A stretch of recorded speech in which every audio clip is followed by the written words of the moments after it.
Hello there. Neil back once again with another quick streaming review for you. And today I'm going to be taking a look at Obi-Wan Kenobi. The first two episodes, anyway, on Disney+. They just dropped recently, and of course I had to review it just like everyone else. However, there will be spoilers in this review. I mean, I'm sure diehard Star Wars fans have seen it by now, but just giving you the heads up, you have been warned. Spoilers incoming. So yes, Obi-Wan Kenobi. This show has been long anticipated for the last few years coming out, and we get to see some great stuff that happens in between Episode 3 and Episode 4, or Episode 3 and Rogue One, if you like, as well. Ewan McGregor is not only back as Obi-Wan Kenobi, but he's also an executive producer here, so that's a good sign. Now, the show is set 10 years after Episode 3, Revenge of the Sith, although at the very beginning we do get this wonderful opening Order 66 flashback, basically, and it's all handheld, it's a very cool sequence, very exciting. It doesn't last very long, but it's a very cool way to start the show off with a bang. And in the very first episode, Obi-Wan, naturally, as we know, he's hiding out on Tatooine after the events of Episode 3, and he's watching over Luke, and he's working at some kind of a butcher shop, it looks like, in the desert. So, gotta keep busy, gotta make some money. And Owen Lars, once again, played by Joel Edgerton, hopefully I'm not butchering his name, Owen wants Kenobi to stay away from his family. He doesn't want Kenobi around Luke, he doesn't want Kenobi's, gifts or anything like that. But Kenobi has vowed to watch over Luke. He promised to watch over him. So there's that conflict going on there, naturally. Now, Princess Leia is also in this show, at 10 years old, of course, as well, just like Luke. She's kidnapped on Alderaan in an attempt to lure Obi-Wan out of hiding, and it works, as he reluctantly leaves Tatooine and goes to rescue her. So they wind up meeting for the very first time in this show, and actually Flea, the musician from the Red Hot Chili Peppers, and he's also an actor. Of course, we've seen him in Back to the Future and other things. He plays one of the kidnappers here, so that's a nice little appearance here from Flea. Young Leia, I like her. She's young, smart, witty, just as she should be, right? I mean, just like a young Carrie Fisher would be, right? So she's great. She's not some young female character that was shoehorned into the, show to kind of get more inclusion or any of that stuff. This is Princess Leia we're talking about. She's a very, very important character, and she is at this age. I mean, and but the good news is that, the acting here is very good, and she's not annoying, so that's a relief. The Inquisitors are the main bad guys here so far in Episode 1 and 2, anyway. And they're okay, as villains. They were seen in Star Wars Rebels and the Star Wars Jedi Fallen Order video game as well. There's a new one, though, I believe. I don't think we've seen her before. She's known as the Third Sister. And they are these Force sensitives. These, I guess they could have been like former Padawans and things, but they wind up turning to the dark side and selling out, basically, to the Empire. Now, in an interesting twist, though, in the second episode, this Third Sister kills the Grand Inquisitor, who's like the leader of these Inquisitors, and, well, she seems to kill him anyway. She runs him through with her saber. They all have these red lightsabers that can spin around, because, that's always cool ever since Darth Maul.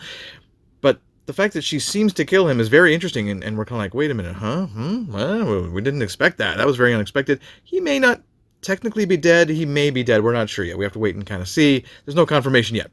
But for her to do that, kind of betray her own side that way is like, uh-oh, this character's in for a rough ride. She's in for some bad karma, I'm sure. And we're not really sure why she's so obsessed with Kenobi. She's all obsessed about getting Obi-Wan Kenobi. This seems to be her plan to kidnap Leia and lure out Kenobi to try and get him for Lord Vader. I guess she's trying to impress Vader. That's what I'm assuming.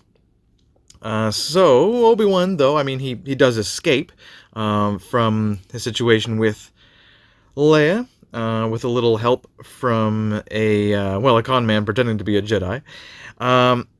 He's also informed that Darth Vader lives.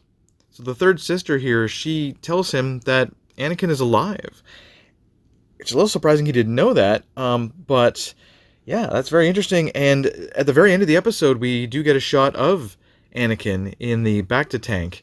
I guess he needs that therapy pretty much like all the time, to keep him alive. So Obi-Wan's pretty shocked that his old friend and now enemy is alive. So pretty cool stuff. I wanted to say Kumail Nanjiani plays the con man pretending to be a Jedi, but he's actually got like these magnets under his sleeves and everything. He's pretending to use the Force and stuff, and it's pretty funny. I really like that character, and I like that angle quite a bit. He winds up helping Obi-Wan, helping him and Leia escape the planet. Jimmy Smits returning as Bail Organa. That's so great to see. Love Jimmy. And, of course, as I mentioned, the young Leia, Vivian Lyra Blair is her name, and she's quite good here. It seems more likely, though, that we're going to get less Leia as the series goes on, and we're going to get a lot more Luke, slash Owen, Beru, Tatooine stuff in future episodes. This is not the Princess Leia show, okay? It does strike me, though, as a little odd. I gotta say, it's a little odd that Kenobi didn't know that Vader slash Anakin survived for 10 years. For 10 years, Obi-Wan didn't know. It's a little surprising to me. I'm like, you'd think he would know. I mean, is he that much of a recluse? Is he that much in hiding where he's not even, like, knowing what's going on in the galaxy at all? Like, I don't know. It just seems unlikely to me, but, that's a minor misgiving, but a pretty damn good show. Also, I gotta mention, there was this clone trooper that was down on his luck. He had this long beard, played by Tamara Morrison, of course. Was that Captain Rex from the Clone Wars and Rebels and everything? I'm not sure if that was Rex, but he did have the kind of blue stripes on his helmet. So I was like, is this going to tie into the Ahsoka show? I don't know. We don't know yet. It's all just fanboy speculation, right? But yeah, it is kind of sad to see Obi-Wan kind of so long defeated, but that's also expected, because when we see Sir Alec Guinness in Episode 4, A New Hope, he's not Mr. Negative so much, like not quite to the point of Luke and The Last Jedi, let's say, but he was still very much like, well, it's over, these are the dark times now, and he was very much seeming defeated, although it is him also that does wind up, being the one that leads Luke on to his journey. So, we know that's going to happen. We all know that's going to happen. And so that's another trouble with any kind of prequel series or prequel movies, that we know some people that are going to survive, and we know that, basically what has to happen in order for this to all make sense. So it all has to kind of tie in. They have to be very careful with how they do this. But it is, it's very well directed and very well acted. I do love the fact that we are also getting the impression that Obi-Wan is going to be able to communicate with Qui-Gon, since Yoda said he would be teaching Obi-Wan how to commune with him in Episode 3. So that's something I'm looking forward to seeing. I'm not sure if we're going to get Liam Neeson or not. I'm not sure if that's been confirmed, but regardless, that would be very, very cool to see as well, of course.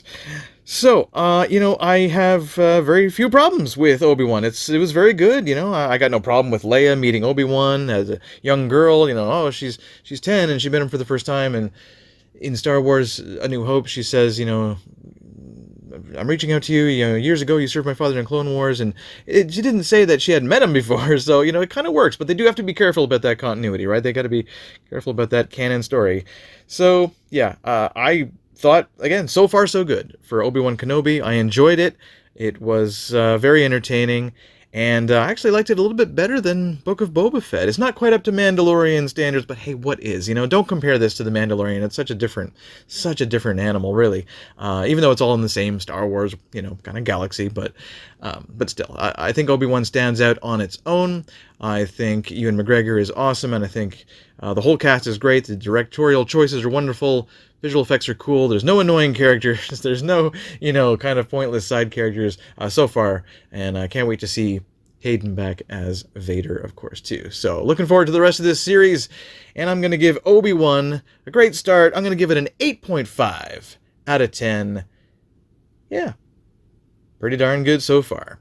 All right, guys, thank you so much for tuning in to this streaming review. This is Neil, and may the Force be with you.